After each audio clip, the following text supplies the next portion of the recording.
Alam mo na ngang option ka lang, pinagpatuloy mo pa. Bakit? Dahil mahal mo? Dahil nagmamahal ka?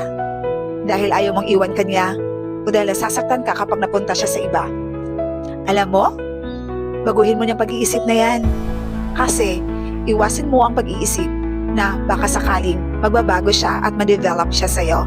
Kapag option ka lang, masasaktan ka lang. Bitiwan mo na yan. Iwasan mo na yan. Humanap ka ng taong hindi ka gagawing option.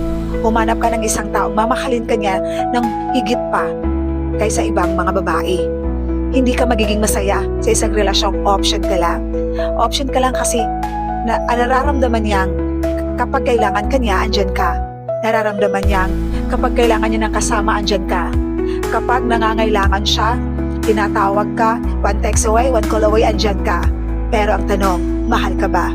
Hindi ka mahal dahil option ka lang. Kaya, itigil mo na yan. Maghanap ka ng iba na magmamahal sa'yo ng tunay. Bye!